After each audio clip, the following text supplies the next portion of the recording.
지난주에요.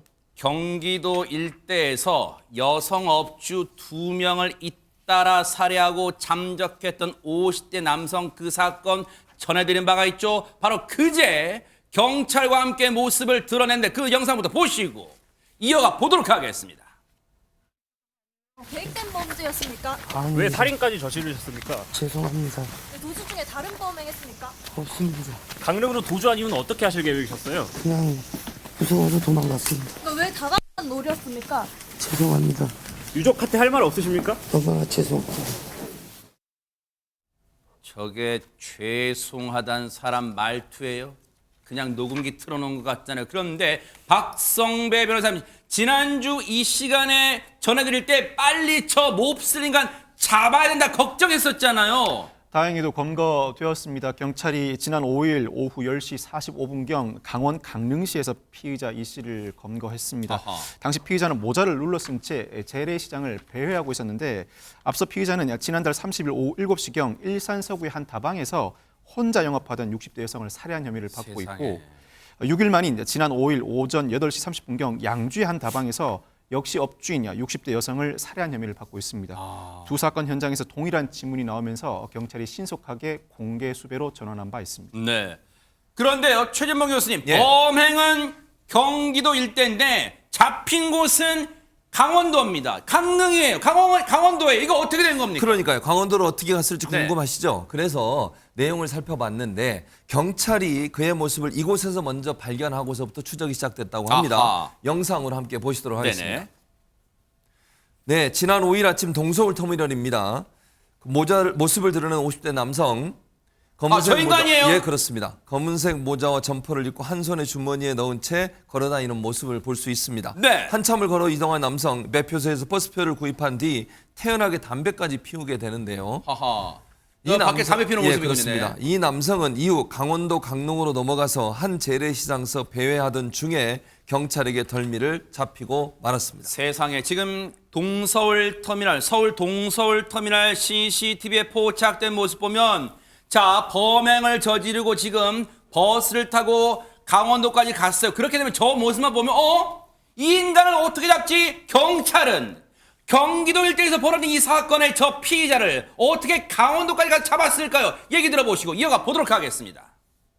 피의자가 휴대폰이나 기타 등등 추적할 수 있는 아무런 조건을 갖추고 있지 않아서 저희가 전혀 추적하는 게 굉장히 많은 힘들었던 점이 있었습니다. 두 번째, 세 번째 범죄가 일어나면 안 되니까 간절함이 있다 보니까 CCTV 상에서 그 피의자의 걸음걸이나 이런 행동 같은 걸 유심히 놓치지 않고 기억하고 있다가 오늘 강릉에 도착해서 우연찮게 길거리 지나갈 때도 사진도 보고 가면서 저희가 확인하고 두 번, 세 번 확인하고 맞다고 판단하여 검거하게 된 겁니다. 강한 모습을 보여주고 싶어서 범행했다고 합니다. 그러니까 교도소 생활을 오래 하다 보니까 자기가 스스로 약하다고 느껴서 무시당한다는 생각이 드니까 자기가 강해 보이는 모습 보여주고 싶어서 그랬답니다. 세상에, 지금 얘기 들어보면요, 경찰이 피의자를 검거하는데 상당히 애를 먹었던 것으로 보여요. 그런데 지금 얘기 들어보니까 박성배 변호사님 경찰 출신이기도 하시니까 지금 경찰 얘기 들어보니까 피의자의 지금 걸음걸이 등을 분석한다. 이게 무슨 말이에요? 신속한 검거를 위해서는 여러 자료가 보강되어야 하지만 한정된 자료에도 불구하고 각종 노력이 더해진다면 가능합니다. 이 사건에서 피의자는 옷을 여러 차례 갈아입거나 자신의 모습을 숨기기 위한 여러모로 노력을 해온 것 같은데 아하.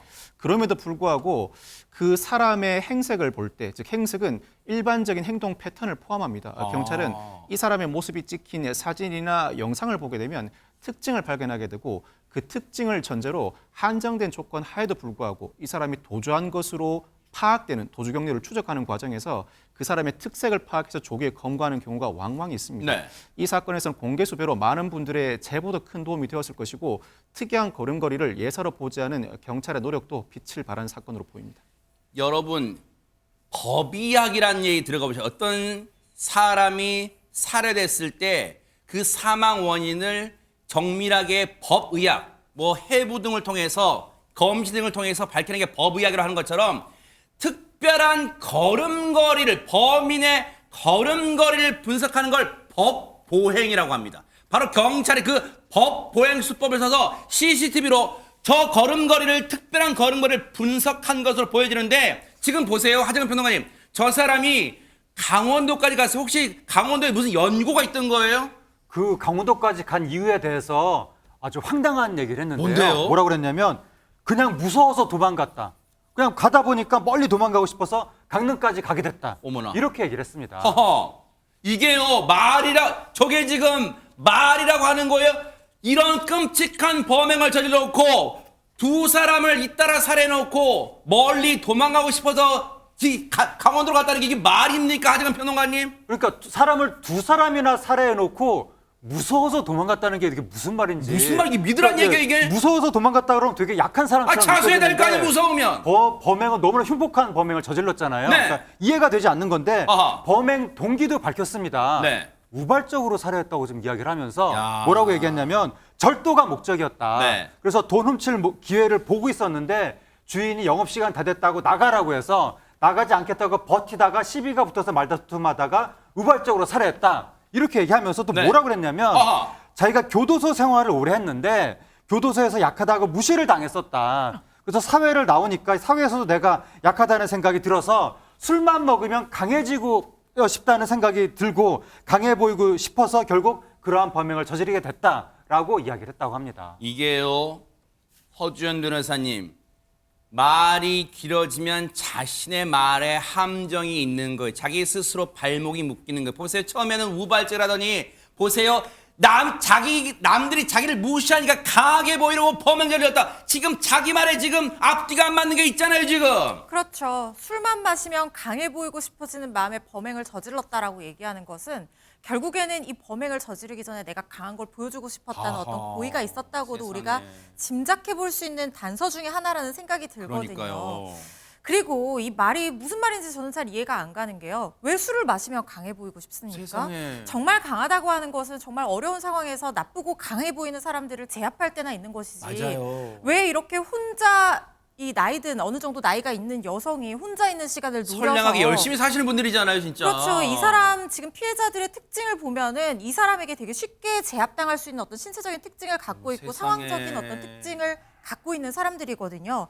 그러니까 사실 이 사람의 말은 그냥 궤변에 지나지 않는다는 생각이 드는데 그런데 굉장히 또 대담하게도 지금 도주 과정 중에서 돈을 또 더 훔치는 그런 일이 있었던 것 같습니다. 뭐라고요, 진짜? 일단 지난달 30일 고양시 지하 다방에서 1차 살인 행각을 벌이고 어머, 나서 세상에. 그 다방에서 불과 30만 원을 훔쳐가지고 달아났어요. 세상에. 강도 살인 행위를 저지른 걸로 보이는데 그리고 나서 지금 경찰이 계속 추적해오니까 카드 같은 걸 쓸 수가 없잖아요. 그래서 도피 자금을 현금으로 마련할 필요가 있었는데 파주의 식당에 들어가서 이제 치킨집에서 무전 취식을 하고 주인이 한눈판 틈을 타서 돈통을 훔쳐서 도망을 갔다는 겁니다. 그러니까 또 절도 행위를 벌인 거예요. 그리고 지난 5일에 이제 그 강원도에 가서, 그러니까 죄송합니다, 양주시에 가서 네. 50대 여성 업주를 살해한 행각을 벌였는데, 근데 문제는 뭐냐면은 그 사이에 자기가 정확하게 기억은 나지 않지만 서울에서 한두 군데 정도 돈을 더 훔쳤다라는 취지로 지금 얘기를 하고 있거든요. 네. 기억이 나지 않는다는 것도 좀 납득하기가 어렵고 이 도피 자금을 마련하기 위해서 중간에 계속해서 더 추가적인 여죄가 있을 것이라는 생각이 드는 상황입니다. 지금 보세요. 이 인간은 물론 저희가 이제 경찰 수사를 더 지켜봐야겠지만 지금 입에서 나오는 말들이 죄다 믿을 수가 없어요. 무섭다는 사람이 그 추가적으로 거의 일주일 사이에 2건의 흉폭한 살인 행위를 저질러요. 그리고 그 사이에 도주하는 사이에 또 돈을 훔쳐요. 이게 지금 몹쓸 짓 해놓고 무서워 도망갔다는 게 말이 돼요. 그리고 자기가 원래 그냥 절도만 하려는 게 목적이었다. 이 말을 지금 믿으라는 거예요. 그런데 돈 몇십만에 사람 목숨 둘을 앗아가요. 얼마나 유족분들은 지금 분통할까요? 얘기 들어보시고 이어가 보도록 하겠습니다. 이것 때문에 지금 식구들이 다 지금 쓰러져 계시고 지금 막 이런 상태거든요. 동생인데 너무 착하고 열심히 와서 일만 하던 사람이에요. 점심마다 아들 밥 해주는데 이튿날에 밥을 안 해주러 오니까 연락이 안 돼서 이렇게 그냥 찾게 됐는데 가게 안에서 이렇게 비참하게 돼요. 조금은 빨리 잡았으면은 두 번째 피해자가 안 났지 않을까 이런 생각이 조금 안쓰럽죠. 유족분의 마음과 아마 시청자분, 국민의 마음이 다 같으실 거예요. 그런데 세상에 보세요. 이렇게 열심히 사셨던 분의 목숨을 앗아갔어요. 박성배 변호사님. 더 충격적인 사실은 피의자가 출소 2달 만에 이 사건 범행들을 저질렀다는 세상에. 부분입니다. 그동안 여러 차례 전과가 있었는데 과거 판결문을 살펴보면 이 절도 등 혐의로 수감 후 출소를 반복해 왔습니다. 세상에. 2009년 5월에 절도죄 등으로 징역 10년, 2018년 3월 절도로 징역 1년, 2020년 9월 절도죄 등으로 징역 1년을 선고받는데 한동안 잠잠하다가 2022년 11월 4건의 절도로 징역 1년을 선고받고 2023년 11월 출소하기에 이릅니다. 그리고 이 사건 범행들을 저지르게 된 것인데 네. 이전 범행 수법이 이 사건의 범행들과 범행 장소와 대상 면에서 상당히 대동소이합니다. 일단 범행 장소가 파주, 일산 서구 등 경기 북부 일대에 집중돼 있고 여성 자영업자들이 운영하는 소규모 카페, 식당, 술집 등이 들어가서 음식을 주문해서 먹은 뒤에 업주의 방심을 틈타 현금이 든 가방을 훔쳐 나오는 방식입니다. 카페에 들어가 업주 가방이나 손님 지갑에서 소액의 현금을 훔쳐 달아나 오다가 이제는 연쇄살인을 하기에 이르게 되었습니다. 자, 앞서 이 악마 같은 몹쓸 인간이 그동안 저질렀던 죄목 한번 그래픽 다시 보여주세요. 여러분, 어떤 걸 우리가 추정할 수 있어요? 이 사람이, 이 인간이, 이 몹쓸 인간이, 이 악마가, 자, 보세요. 첫 번째 이 징역사를 할 때 보세요. 2009년 5월인데 허주연 변호사님, 절도죄 등인데 형량이 징역 10년이에요. 나머지는 보세요. 절도죄든 징역 1년, 절도죄든 징역 1년, 절도 4건은 징역 1년 등등. 이번에 그리고 강력 연쇄살인 2건이지만 2009년에 징역 10년. 그러면 그때는 단순히 절도만 있는 게 아니라 다른 흉폭한 강력 사건도 병합됐다고 우리가 합리적으로 추정해 볼 수 있는 거 아니에요? 네, 그렇습니다. 저 때 지금 징역 10년을 선고받았던 혐의는 특가법상 절도였어요. 그러니까 이미 이전에 이 여러 번 절도 관련 동종범죄를 범한 전력이 있는 상태에서 몹쓸 인간이래 진짜. 또 한 번 이런 관련 범죄를 저질렀기 때문에 사실 절도죄로 징역 10년이 나온다고 하는 것은 정말 죄질이 불량하고 그 아하. 이전에 여러 번 비슷한 범행이 반복이 됐다는 것을 우리가 예측해 볼 수 있는 부분이거든요. 네. 굉장히 높은 형량이 나온 것이고 그때 이미 어떤 상습성의 발현이라든가 범죄의 습벽이라든가 이런 것들이 충분히 있었다고 볼 수 있는데 네. 그 이후에도 계속해서 출소자 관리가 되지 않고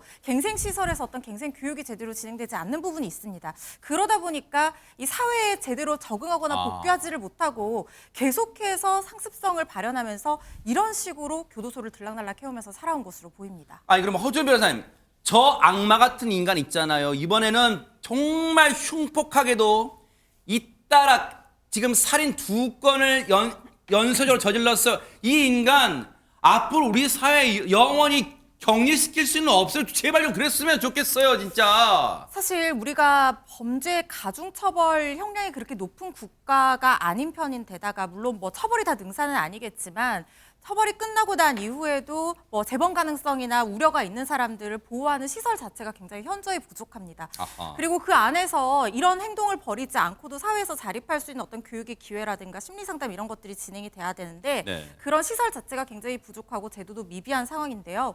그래서 이 강한 처벌과 함께 이런 교육과 교화가 같이 가야 된다라는 얘기들이 지금 나오고 있는데 일단 지금 강도살인이라는 정말 끔찍한 범죄까지 결국 이르게 된 것이잖아요. 이게 그냥 일반 살인과는 달리 법정형이 무기 또는 사형으로 규정이 되어 있고요. 아하. 그리고 양형 기준에 따르더라도 최소 20년 이상 징역형 그리고 가중 요소가 있으면 25년 이상 징역형에서 무기징역까지도 선고할 수 있는 네. 범죄거든요. 이번에는 정말 엄벌을 받을 것이라는 생각이 들고 아울러 갱생과 교화도 함께 진행돼야 된다는 생각입니다. 이 인간 지금 구속됐고요. 오는 10일, 오늘이 8일이니까 수요일 날 모레예요. 모레 신상정보공개심의위원회가 열릴 예정이에요. 여러분들 그런 생각 드시죠? 어떻게 저런 악마 같은 인간이 모자 쓰고 마스크로 가리게 그냥 놔두느냐? 좀 보고 싶다 하시는 분 많으시죠? 지금 모레 그 여부가 결정되니까 한번 차분하게 뉴스파이터 여러분과 함께 따라붙어 보도록 하겠습니다.